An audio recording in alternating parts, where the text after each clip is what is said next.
So as Nolan is standing here and being number one, he gets to be my volunteer today.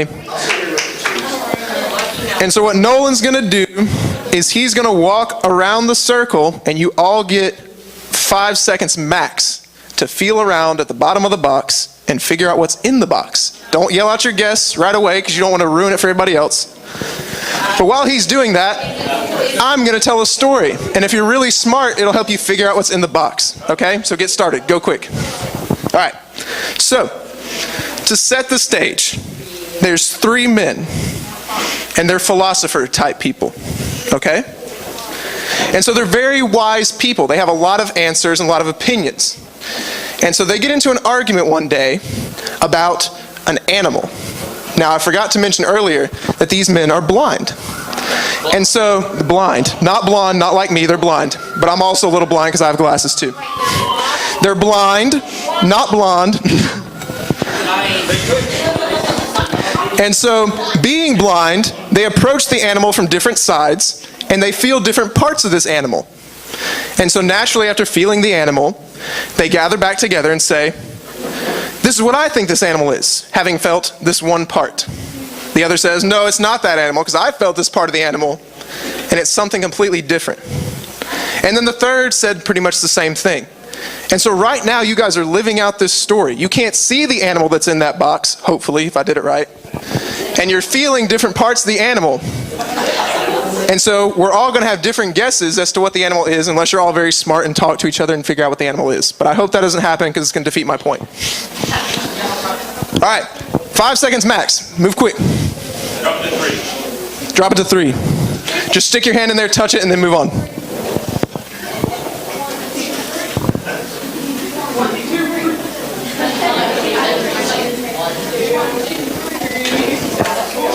Does anyone on this side of the room have a guess they want to share?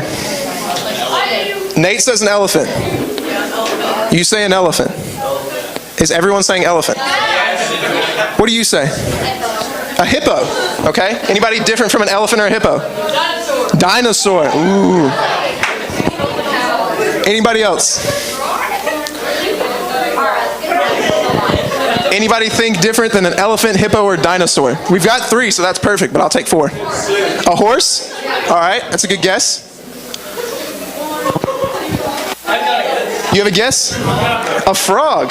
Nope. Well, I shouldn't have said. It could be a frog. Austin. It could be a frog, elephant, horse, or hippo, or dinosaur. Those are the guesses right now. You have anything different? An ostrich? A rhinoceros. Okay. Anybody else from this last group? Along, like, what's it called? I should know this. I was a dinosaur. A giraffe? A giraffe? An owl? A cow. Excuse me. Thank you, Nolan. You can return the box to me. Actually, do you want to reveal it?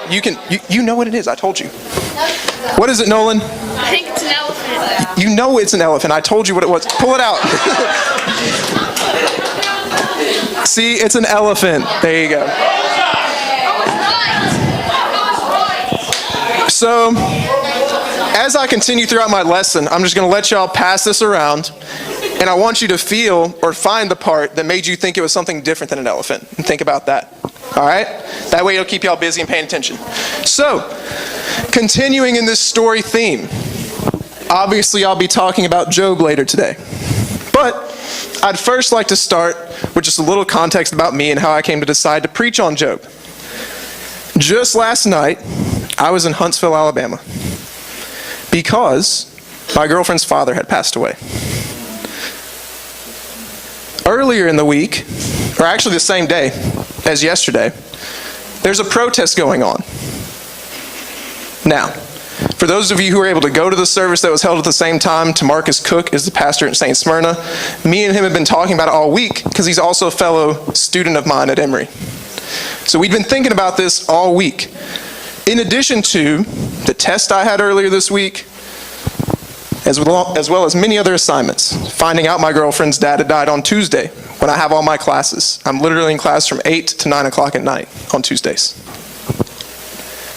And on top of all that, about 2 weeks ago, I was going to a church that I'm going to be interning with next year, but I'll still be here with y'all, don't worry. And as I pulled out of my driveway, there was a small fly on my window. And me, not wanting to let that fly live or be in my car, was swatting at it. And I just pulled out of my driveway and slowly veered into a telephone pole and wrecked my side mirror and the front of my car. This is not to say that my experiences are like Job's, because Job, as we'll get to, is one of the humans who has suffered the most in his life by any circumstance, other than Jesus, perhaps, on the cross. And so in hearing that, that's my context going in. But before we actually start to talk about Job, we need to get the setting of Job. And the setting takes place where they introduce Job as this righteous man, meaning he's done nothing wrong in the eyes of God and of the laws of God. And so God is talking about Job. He's bragging on him in heaven. And he's surrounded by this thing called the divine council. Now, there's a lot of different theories as to what the divine council is, but for simplicity's sake and to communicate the point best, they're the sons of God as their title. And so one of these sons of God, who is called the Hasatan, not Satan, he's different, just so you get that image in your head, takes the role of essentially an accusing prosecutor. And so he calls God out and says, Job is only this well-behaved according to your laws because you've rewarded him. You've given him these lovely things. You've given him a lovely family. He has all this land. He has all these animals. That's the first part of Job. But if you took that away, he wouldn't be loyal to you. He wouldn't respect you. He wouldn't follow your laws because there's nothing in it for him. And that's what segues into Job's suffering. And in his suffering, Job calls on his friends. How many of you have been through a rough time and called on your friends? Just raise your hand. Ask for some support or guidance, right? Pretty much all of us. But Job's friends do a pretty crappy job, if you've read the book. And so, what really kind of caught my attention into thinking about Job is that if you're in my small group, you know I like to listen to rap music. So I was listening to this rap song one day, and I'm just going to tell you the story of the song. I'm not going to tell you what it is, but I'm going to tell you the story. So if you want to, close your eyes if you feel that'll get you better in the mood, but if not, you can keep them open. Essentially, there's this man. He's got 2 kids, but he has no money. He's broke, and he's living floor to floor. Not home to home, not hotel to hotel, floor to floor. Everything he has been taken from him, except for the ability to sell cocaine. And that's how he supports him and his 2 daughters. He literally goes outside of the house, sells it in front of the door, and then has to go back into wherever he's staying. But that's not all to his story. In the chorus of this song, he's talking about his friends and how their response is, all you say is keep your head up. Things will get better. But will they really for someone in that situation? But he still has a positive outlook on it. Later in the song, this is a direct quote. He says, the devil's trying to play me, and I'm praying I won't lose. So for me, that's kind of a modern day version of the story of Job. But unfortunately, even Job's friends aren't as kind in their responses the gentleman in this song's friends are. And their response is all based off this thing called retribution theology, which is kind of what we live by today, essentially, is that if you do good, you're going to be rewarded. If you do bad, you're not going to be rewarded. You're actually going to be punished.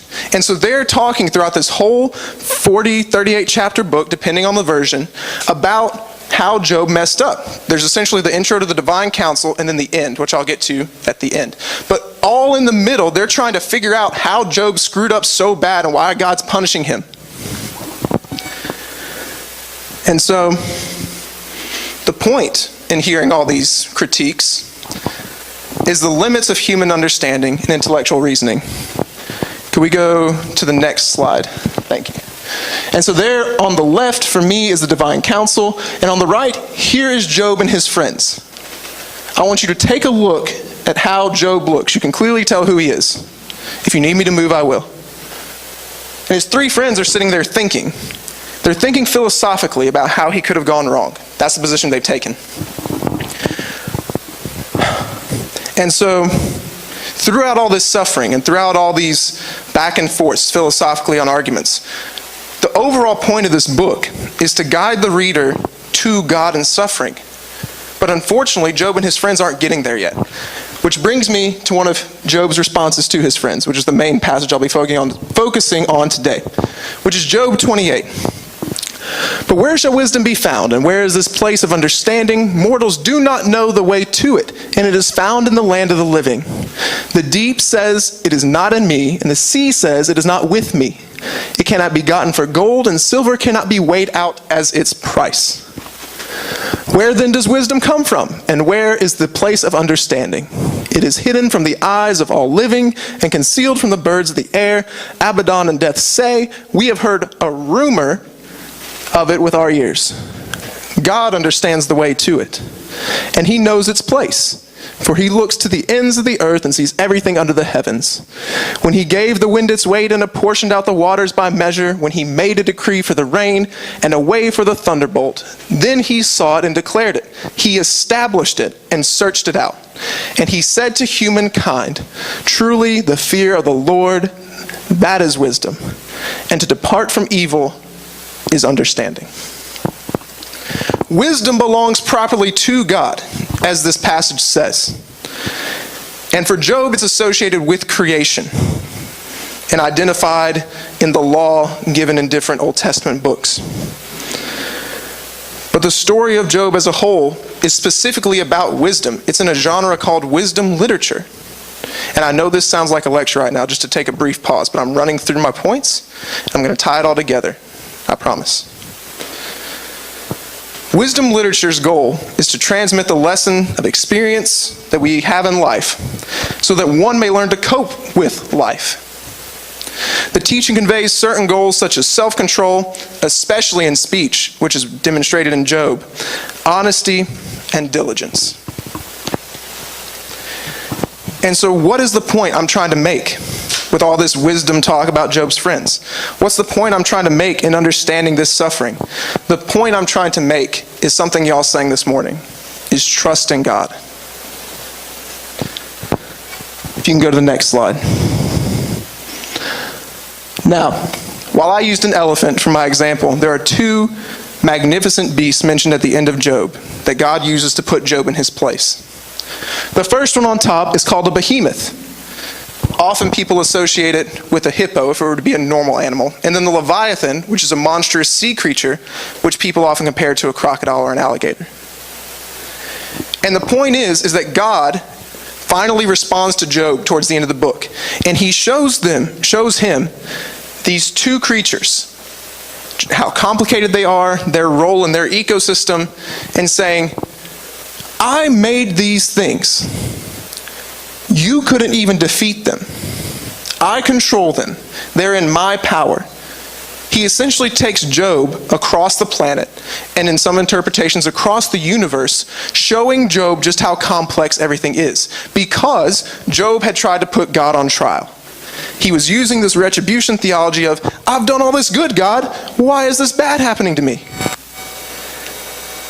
Surely you've done something wrong. Surely you made a mistake. He never goes against God, though.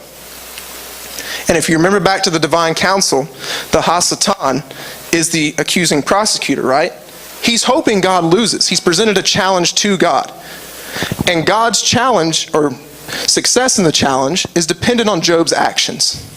Because if Job folds under the pressure of all this sickness and in losing all of his family, all his land, then the Hasatan's right and God's wrong. But Job doesn't do that. Even in all of Job's questioning, all of his suffering, all of the misery, all of the critiques of his closest friends who came from miles away to see him and to comfort him, he doesn't fold. The devil's trying to play him, and he doesn't lose. And so, God never gives an answer to Job at the end of this book. He gives him another family. He gives him more land. And that's the somewhat redeeming part of it. And this is something I struggled with in reading this text and why I felt like I needed to talk about it.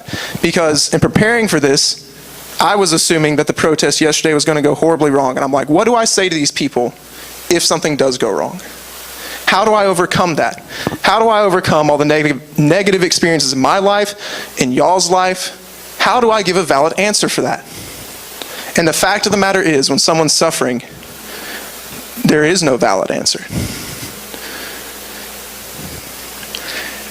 And the one comforting part is, and it's not even that terribly comforting, I'll make it as comforting as I can at the very, very end, is that the forces of chaos and moral evil remain as a part of this world. But there's a God that's above it and controlling it all. He controls these monstrous beasts from just running around and taking over the world. He controls the whole universe. He has everything put into place. And when brought to trial, he shows Job that you can't accuse me because I have all the facts. And as I said, that's not terribly comforting. Because if we're just a fact and all this bad stuff is happening to us, I don't know about you, but that makes me feel pretty bad. But at the same time, Job was written in a time where Jesus hadn't come yet. And so Jesus serves as a mediator between humans and God. And as I said, God didn't get to speak to Job till the very end of the book. He only had to rely on human interactions, but we don't. We can rely on God. And as the song I asked Bound to sing today, more than anything, I appreciate y'all learning that on the fly, by the way, Bound members, wherever you are out there. I really do appreciate it. Because the chorus is essentially what Job is all about. Let me find the healer instead of the healing. Let me find the Savior instead of the saving. Let me worship the giver instead of the giving, and let me have Jesus instead of anything. The reason I brought Jesus into the Old Testament, not only because he taught from it, is that he provides the comfort that isn't explained in Job. However bad things get, however low you let yourself get, there's a God out there who died for you so that when you die on earth, you're brought to life again. It doesn't excuse or explain the suffering going on right now. But what can help with that, not get rid of it, is for each and every one of you, as we talked in small group today, to be encouraging and supporting of one another. And that's a hard thing to do, especially if you see somebody making bad decisions that you don't agree with. But at the end of the day, your friends, which I hope are in your small groups, but even outside of church, your friends need you to be there in their times of suffering. And they need to be there for you in your times of suffering. And the appropriate response is not to bring wisdom into it like Job's friends.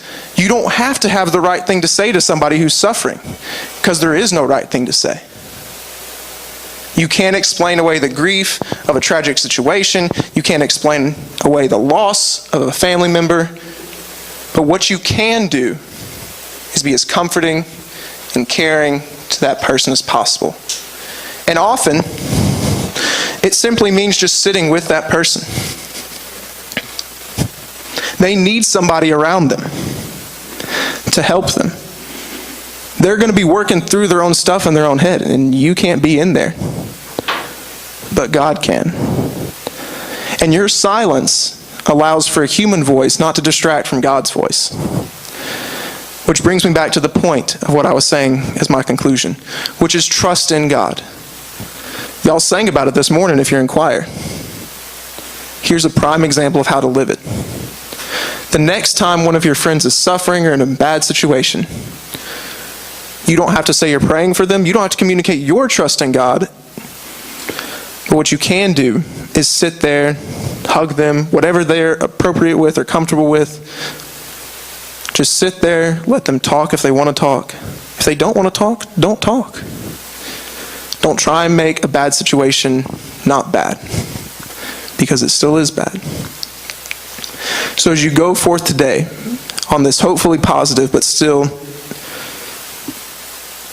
sad note, realize that there is suffering and sadness in the world, but that each and every one of you, through your own gifts, can change that sadness by just being a good friend. Thank you.